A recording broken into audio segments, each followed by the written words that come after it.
Literatüre yeni bir dolandırıcılık türü girdi diyebiliriz. Kapora dolandırıcılığı. Son zamanlarda gayrimenkullerde ciddi bir artış var. Gerek satışında gerek kiralanmasında. Talep çok fazla. Arz buna göre daha az olduğu için fiyatlarda çok ciddi bir yükselme var. Bundan dolayı da özellikle vatandaşlarımız ev bulmakta, satın alma anlamında ve kiralama anlamında çok ciddi bir şekilde sıkıntı çekmekte. Bu da tabii ki emlak piyasasında fiyatların yükselmesine sebep olmaktadır. Bu anlamda dolandırıcılık yapan insanlar için de yeni bir saha oluşturmaktadır. Örneğin bir muhitte emlak kiraları 10.000 civarında seyrederken emlak sitelerinde bir anda bakıyorsunuz ki oralarda fiyatlar işte 5-6 bin civarında fiyatlar görebiliyorsunuz. Bu durumda vatandaşlar tarafına bu cazip bir hale geliyor ve iştah kabartıcı bir hale gelebiliyor. İşte orayı almak, işte kiralamak istiyorlar ya da fiyatlar o civarlarda belli bir fiyat aralığındayken daha düşük, belki yarısı fiyatta bir fiyatlarla karşılaştığında yine orayı almak için böyle bir heyecan duyuyorlar. Zaten arzda az, bu anlamda bir yığılma oluyor. Bu da tabii ki dolandırıcıların iştahını kabartıyor. Bu işi yapan insanlar bir kere çok tecrübeliler ve bu işi defalarca yapıyorlar. Yani belki siz bir kere, iki kere bir emlakçıyı arıyorsunuz. Hayatınız devamlı birilerini arayarak, iş kovalayarak geçmiyor. Ama onlar devamlı bu işi günlerdir yapıyor ve belki günler içerisinde yüzlerce insanla da muhatap olabiliyorlar.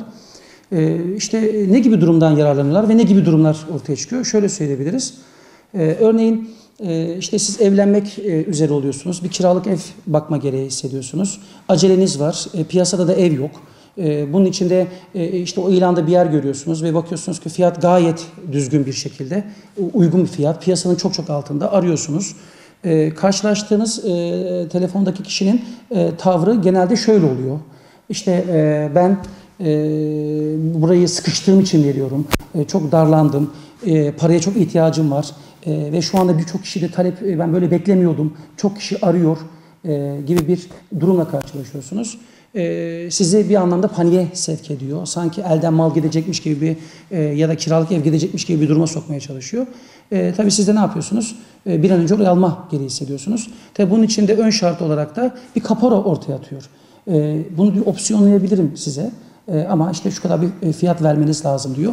Tabii sizin elinizde kolunuza bağlı çünkü bulunabilecek kiralık yer sayısı oldukça az ve bulunabilecek fiyatın çok altında bir şey bulmuşsunuz. Heyecanlanıyorsunuz. Bu tabii ki bir yandan da babacan tavırlarla da olabiliyor bu tavırlar. İşte nerelisiniz, nesiniz, işte bir bağlantı kurma yoluyla da tamam ben size bunu vereceğim diye bir duruma sokuyor. Tabii bu panik halinde vatandaş ne yapıyor? Hemen o kaporayı yatırma gereği hissediyor. Bir daire 100 kişiyi birden satmak için kapora alan dolandırıcıları görebiliyorsunuz. Bunlar internet sitelerinde var haber olarak. Çok sık karşılaşmaya başladık. Gayrimenkul kiralanmasında ve satılması işlemleri sırasında mutlaka işi aceleye getirmemek gerekir. Sakin kalmak gerekir. Bu birinci şarttır. İkinci olarak da mümkün olduğu kadar, bazen sahibinden de çünkü gelebiliyor bu ilanlar.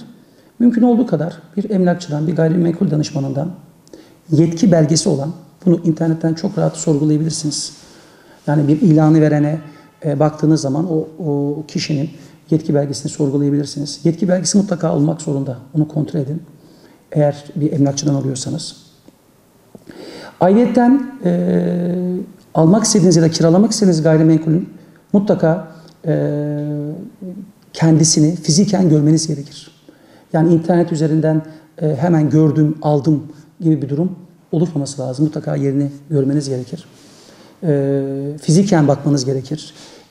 Emlakçının yerini, ofisini yerinde görmeniz gerekir.